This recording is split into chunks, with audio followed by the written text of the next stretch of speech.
আলাইকুম। আমরা এর আগে কিন্তু অনেক ভিডিও দিয়েছিলাম, অনেকে হাঁসের লোম, তারপরে ডিমের প্রোডাকশন, অনেক আর কি ইত্যাদিভাবে আর কি ডিমের কথা বলছিলাম। কিন্তু আজকে আমরা যে ভিডিওটা দেব সেটা হচ্ছে গিয়ে আমাদের যে হাঁসের ডিম আমরা কিন্তু চেক দিই, সেটা হচ্ছে প্রত্যেক সপ্তাহে আমরা ডিম চেক দিই। এবং ডিম চেক দেওয়াটা হচ্ছে আমরা রাতের বেলা করে দিই, দিনের বেলা যেহেতু দিই না। আর রাতের বেলা দেওয়ার একটা সুবিধা হচ্ছে গিয়ে যে আপনার যে হাঁসটা ডিম পারবে ওই হাঁসটা কিন্তু ডিম বোঝা যাবে যে এই হাঁসটা পারবে। আর কিছু কিছু হাঁস দেখা যায় যে আপনার দিনের বেলা কিন্তু ডিম পারে, ওই হাঁসটা আর কি ডিম বোঝা যায় না, যেহেতু আপনার রাতের বেলা আর কি তৈরি হয় তারপরে কিন্তু দিনের বেলা ডিম পারে। আর এখন যে হাঁসগুলো আপনার রাতের বেলা ডিম পারবে ওটা হচ্ছে আমাদের বিকাল থেকে কিন্তু ডিমের প্রসেসিং শুরু হয় এবং রাতের বেলা কিন্তু ডিমটা পারে। আর আমরা এখন দেখাবো যে আমরা কিভাবে ডিম চেক দেই।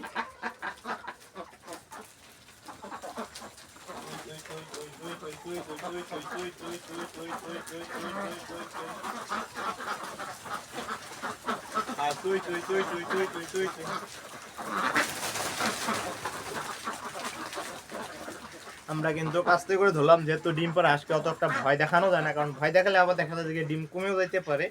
আমরা সাবধানের সহিত আর কি ভিডিওগুলো করি। আমরা প্রথমে আপনার একটা হাঁস ধরবো, ধরে আর কি হাঁসের আপনার এইখানে যে পেটটা আছে, পেটের শেষে একদম এখানে একটু আপনার হালকা করে চাপ দিলে আর কি বোঝা যায় যে ডিম আছে না নাই। আপনার এখানে যদি ডিম থাকে তাহলে হালকা একটু শক্ত শক্ত লাগবে, সেটা হচ্ছে ডিম। আর যদি কোনো ডিম না থাকে তাহলে আপনার এখানে একদম খালি থাকবে, কোনো ডিমের অনুভব হবে না। আপনাকে বুঝে নিতে হবে যে এটা ডিম। আর সবগুলো ধরা সম্ভব না, আমরা যে হাঁসগুলো আর কি একটু দুর্বল টাইপের বা ডিম পারে না ওইরকম মনে হয়, আমরা কিন্তু সেই হাঁসগুলোই শুধু ধরে ধরে আর কি দেখি। আর কিছু হাঁস আছে আপনার যেগুলো ওয়েট বেশি, আপনার আমাদের কিছু এখানে হাঁস আছে এখনো যে আপনার 2.5 কেজি প্লাস, ওই হাঁসগুলো শুধু ডিম পায় না, ওই হাঁসগুলো কিন্তু শুধু আপনার বাড়তি খাবার খায়। ওই হাঁসগুলো যদি থাকে তাহলে আপনারা কিন্তু আপনার খামার থেকে আর কি বিক্রি করে দিতে পারেন, যেহেতু আমাদের একটা করে হাঁস এখন খাবার খাচ্ছে আপনার 9 টাকার মতনই আর কি বলা চলে, আপনার 8 টাকা 66 পয়সা এরকম আর কি। সেহেতু আর কি একটা করে হাঁস মনে করেন যে আভারেজ 9 টাকা করে খাবার খায়। আর পার ডে দেখা যায় যে 9 টাকা করে যদি খাবার খায়, যদি ডিমটা না আসে তাহলে কিন্তু আমাদের অনেক লস হয়ে যায়। সেজন্য আর কি আমরা ডিম চেক দিই, দিয়ে যে আপনার যে হাঁসগুলো খাবার খায় ওই হাঁসের ডিমগুলো কিন্তু আমরা রাখি, এবং যে হাঁসগুলো ডিম পায় না ওই হাঁসগুলো শুধু আমরা হয়তো বিক্রি করে দিই, বা অনেকেই খাওয়ার জন্য নেয়, বা হোটেল আছে আমরা সেই হোটেলে আর কি হাঁসগুলো বিক্রি করে দিই। আমাদের এখানে এখনো আর কি হাঁস আছে, আমি আপনাদের দেখাচ্ছি, কিন্তু ধরতে একটু আমার সময় লাগবে।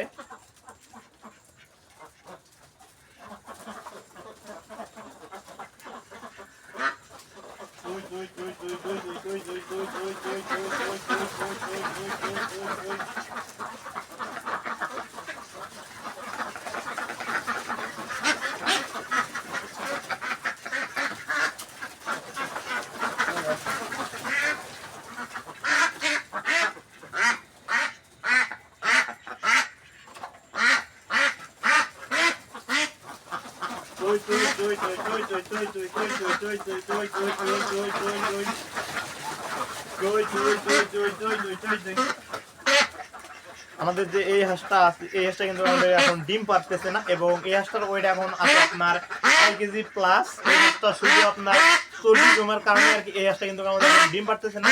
আর আমরা চর্বি কিভাবে বুঝবো সেটা আর কি আমি বলি, সেটা হচ্ছে কি আমাদের এই হাঁসটা আমি যেভাবে আর কি ডিম দেখলাম ওইভাবে আপনারা দেখবেন। এখানে একদম আপনার চর্বি একদম মোটা হয়ে আছে, যে আমাদের মোটা একটা চামড়া সিস্টেম, ওই রকম আর কি হাত দিয়ে ধরলে আর কি বোঝা যায় যে এখানে আপনার চর্বি জমেছে। এই চর্বি জমার কারণে কিন্তু আমাদের এই হাঁসগুলো ডিম পারে না। আর এইগুলোর একটা ঔষধও আছে আপনার চর্বি কমানোর জন্য, কিন্তু সবগুলো হাঁসকে খাওয়াটা সম্ভব না। যে হাঁসগুলো আপনার ডিম পারে ওই হাঁসগুলোকে যদি আমরা খাওয়াই তাহলে তো হিতে বিপরীত হতে পারে। সেজন্য আর কি আমাদের এই হাঁসগুলো যদিও আমরা খাওয়াই তাহলে কিন্তু আপনাকে আলাদাভাবে আর কি রাখতে হবে, আলাদাভাবে রেখে তারপরে ওষুধটা খাওয়াইতে হবে। খাওয়ালে আর কি দেখা যায় যে কিছু হাঁস ডিম পারে, কিন্তু 100-100 আমরা শিওর না, এরকম আমরা খাওয়াইনি, আমরা শুধু শুনছি যে আপনার যদি আমরা এই ওষুধগুলো খাওয়ালে আর কি চর্বি কমার পরে আর কি হাঁস ডিম পারে। আমরা ওইভাবে আর কি ঔষধ নিই নেই যে আমাদের হাঁসগুলো খাওয়ানোর জন্য, কারণ আলাদাভাবে আপনাকে খাওয়াতে হয়, অনেক সমস্যা, সেজন্য আর কি আমরা এগুলো খাওয়াই না। আর আমরা শিওরও না যে আপনার ওই হাঁসটা ডিম পারে, সেজন্য আর কি আমরা ওই রকম ওষুধ আর কি হাঁসকে খাওয়াই নেই যে আপনার চর্বি কমানোর জন্য। আর আমাদের হাঁসের যে আমরা এখন মেডিসিনগুলো খাওয়াচ্ছি এবং আমাদের পাকা ধরার জন্য আর কি আমরা যে ওষুধটা খাওয়াচ্ছি ওটা আর কি আমি বলবো।